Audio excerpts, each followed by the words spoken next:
Oh yeah, I did. It's a lot of fun. Yeah, it is. Yeah. It's truly an honor to have the opportunity to speak to you today. I arrived in Tampa on Tuesday to represent Oklahoma on the National Committee meeting,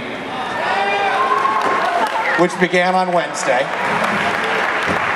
I walked into the lobby of the Marriott Hotel downtown just to kind of scope it out, find out where the meetings would be before I went to my hotel for the night. And walking through the lobby, I was met by an old staffer of the RNC who had known me for years. He stopped me, said hello, we talked for a bit.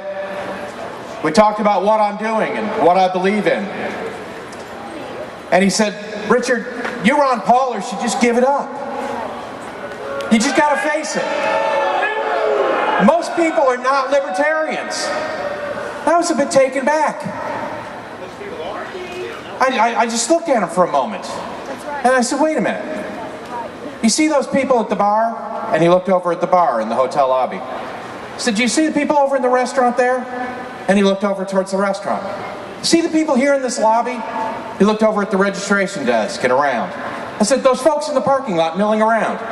And he looked at them. I said, all these people and everybody else, they fit into one of two categories. Either they are doing exactly what they want to do right now, or they wish they were. Everyone is a libertarian.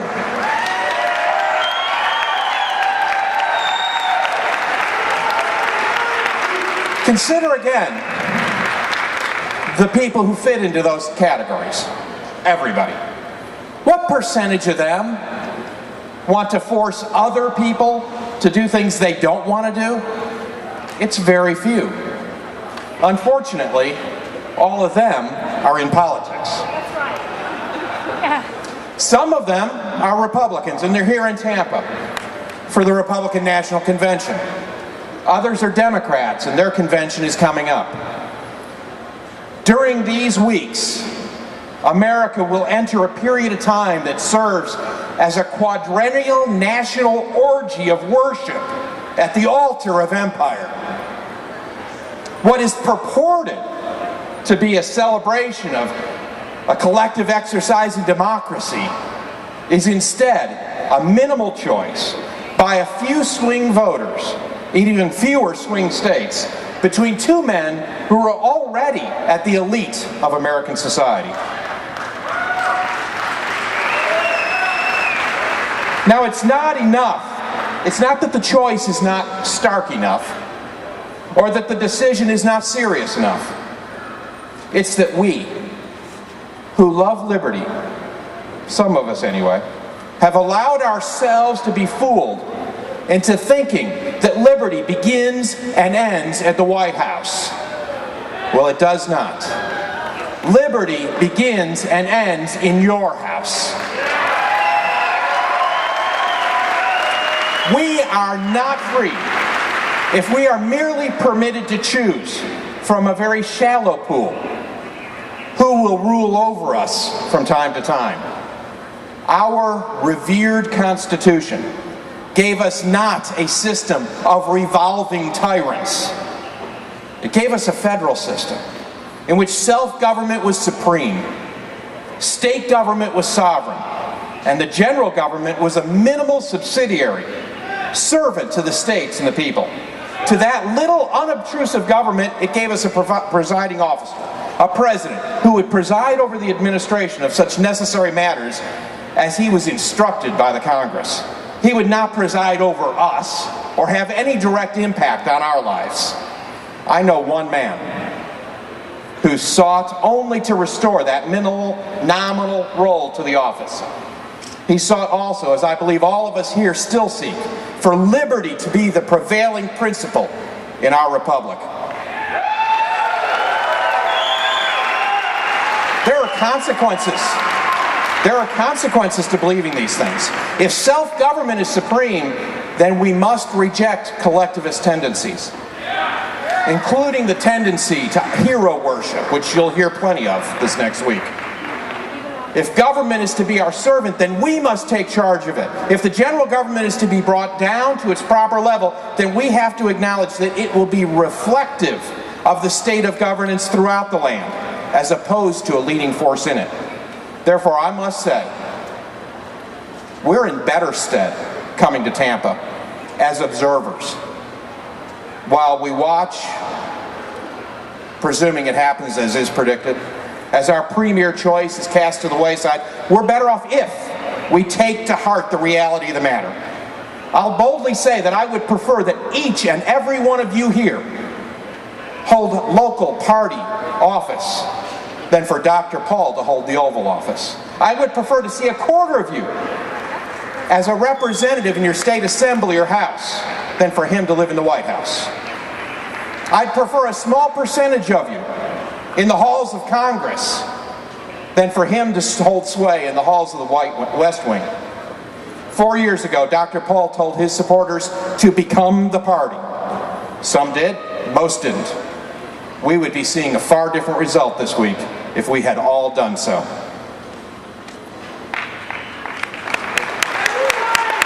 Have confidence. Have confidence in the appeal of our message. It is the nature of man to crave liberty. Commit yourself to take the light of liberty forward from this place. Apply its illumination to every aspect of human interaction. Speak of liberty as the morally superior proposition that it is. Now I get to do something wonderful. I get to introduce somebody that I think you all know of. And then I get to introduce somebody you all know of as well. Thomas E. Woods, New York Times best-selling author. 7 books. Professor of history until 2006. Resident scholar and teacher at the Ludwig von Mises Institute. His best-known book is Politically Incorrect Guide to American History. His new project is an online university, libertyclassroom.com. Welcome with me, Thomas E. Woods.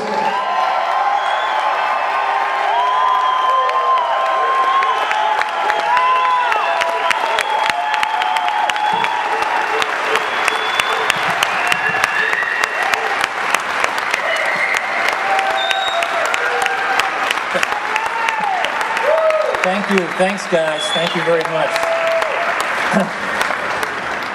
Thanks. You guys are great. You guys are the salt of the earth. You're the best. I want to thank treasonfortruth.com for their sponsorship of some of the speakers. And of course, all the vendors. You should all visit them. These are all good, regular people who are working on behalf of the cause. Check them all out. I haven't got that much time today to talk. Everything's, we have a lot of people, a lot of speakers, a lot of bands, so I got to zip right along here. I got my watch to keep me on schedule. There's somebody down here who's going to give me signals as things go bad. So it starts off with a smile, and then as the time goes on, it turns into like this, and then it turns into like, so I got to keep an eye on that.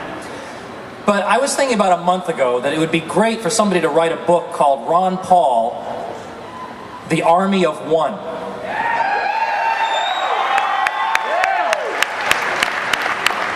During his tenure in Congress, Ron Paul cast the sole no vote more than any other congressman, and in fact, he cast the sole no vote more than all other congressmen put together.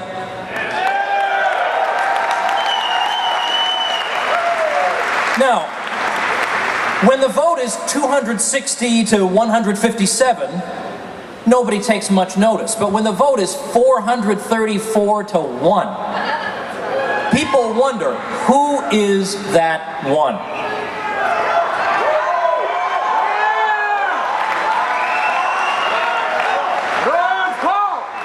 We know who that one is.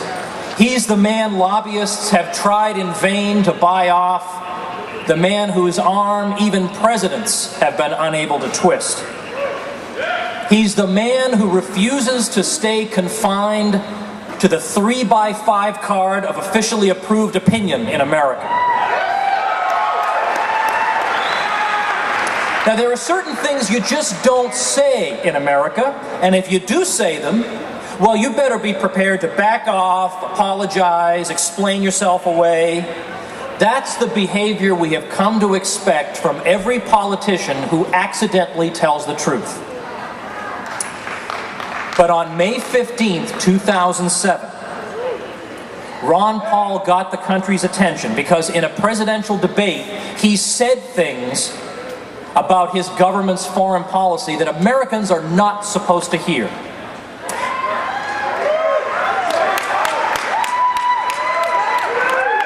And when Rudy Giuliani demanded a retraction, not a lot of Giuliani fans here? When he demanded a retraction, he probably expected Ron to be like everybody else. Backpedal, apologize, whoops, sorry, I forgot myself, I strayed from the 3x5 card of approved opinion. But not only did he not do that, Dr. Paul amplified his remarks. He stepped right up and right in Rudy's face.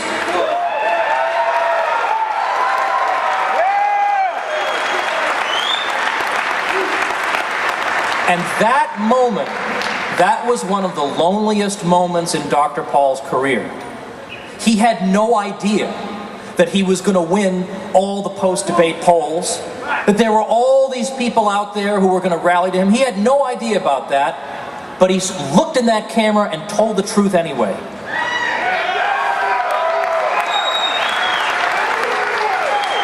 That's what I mean about being an army of one. In a Republican debate in this very state, Dr. Paul said, we should normalize trade relations with Cuba. In Florida, he said that. In a debate in South Carolina, the reddest of red states, he's stuck by his guns on the drug war. He's just going to tell the truth. Then my favorite, he spoke before an Arab American association, and they asked, Dr. Paul, did you write a special speech for our group? And he said, no, I don't write special speeches for different groups. I give the same speech everywhere about individual liberty.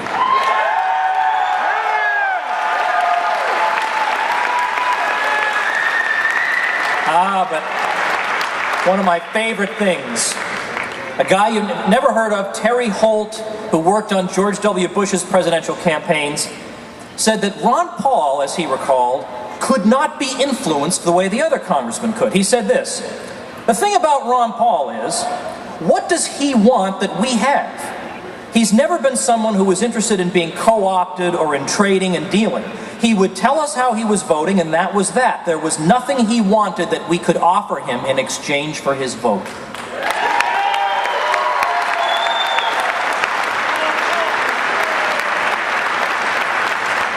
As an army of one, he has stood up to the conventional wisdom and been right every time. In 2001, on the House floor, he said the Federal Reserve gave us the boom-bust cycle with the stock market bubble, and now it's inflating a real estate bubble, and that's going to go bust just like all the others. This is a guy who can tell the future, for heaven's sake. And through his great and noble example as the army of one, he's brought out millions of reinforcements, and all of you are Exhibit A of what he's done.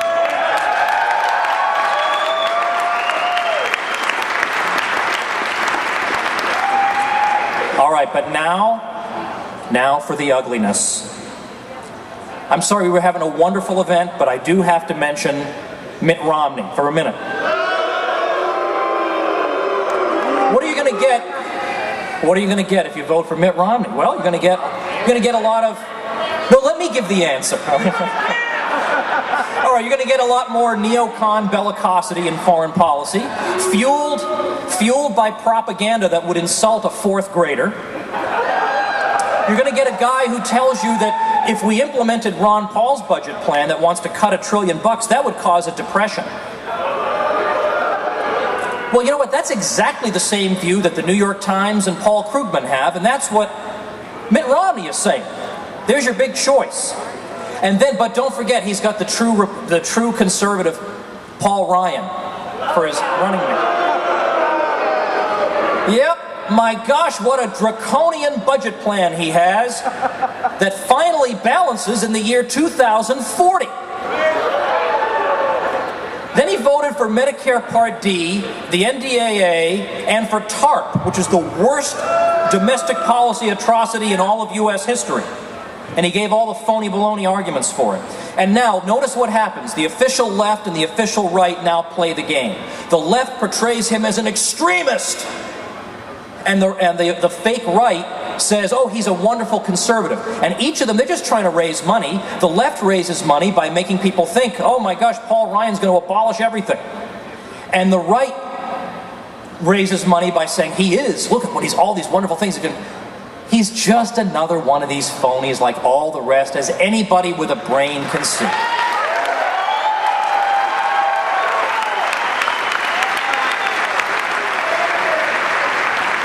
The Republican Party has been like Lucy with the football. And all these suckers every year are Charlie Brown. A vote for Mitt Romney is a vote for the status quo, and anyone who thinks otherwise is absolutely delusional.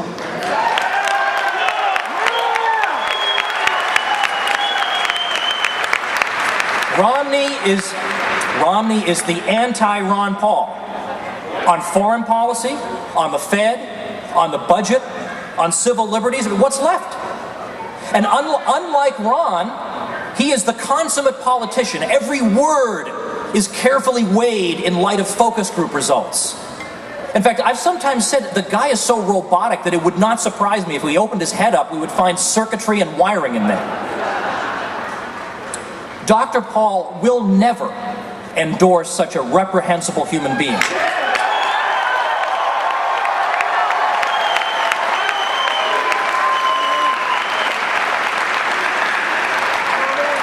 Now, we've heard a lot about messaging. Well, what's the message of this particular event? I can only speak for this event. Liberty! But our message, the way I see it, is that if you even want to imply that we are involved in some kind of common cause with a monster like Mitt Romney, then you have missed the whole point of the Ron Paul revolution.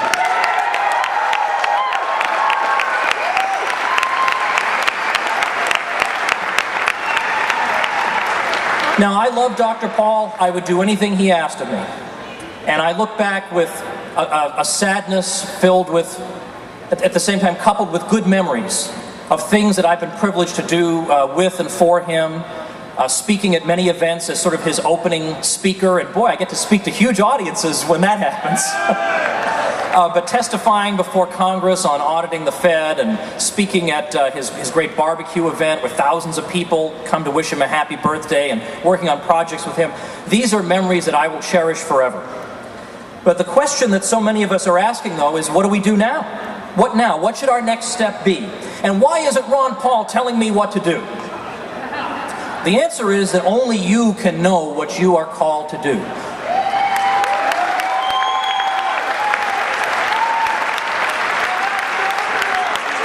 Only you can know your own strengths. Only you can know exactly where you fit in to this historic struggle. If you're a writer, then write. If you want to become a writer, start practicing. If you have some talent, use it. If you can do audio-video work for a Liberty group, do it. If you're a graphic designer or an animator or a humorist, use those talents. And there are plenty of worthy organizations you can join that do great work. The 10th Amendment Center, promoting state nullification. I'm sure the Florida chapter could use some help, headed by the great Andrew Nappy. Join Oath Keepers, too. They're out there doing good work for us. There's my old home, the Ludwig von Mises Institute, educating people around the world.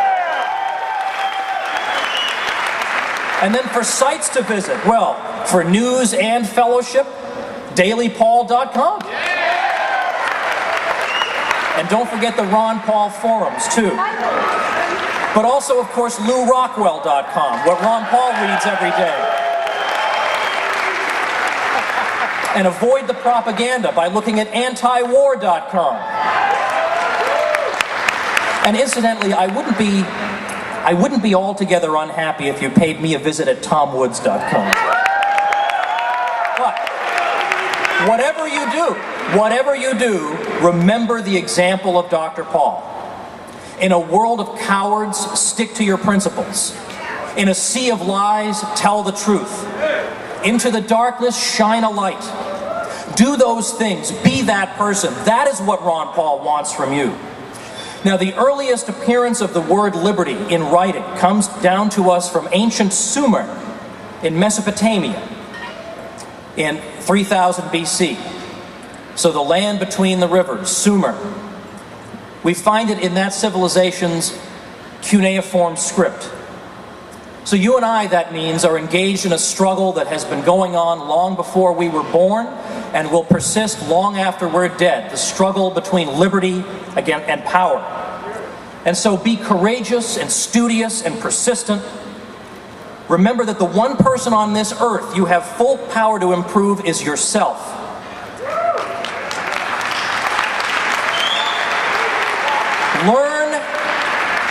Learn and teach whenever and wherever you can.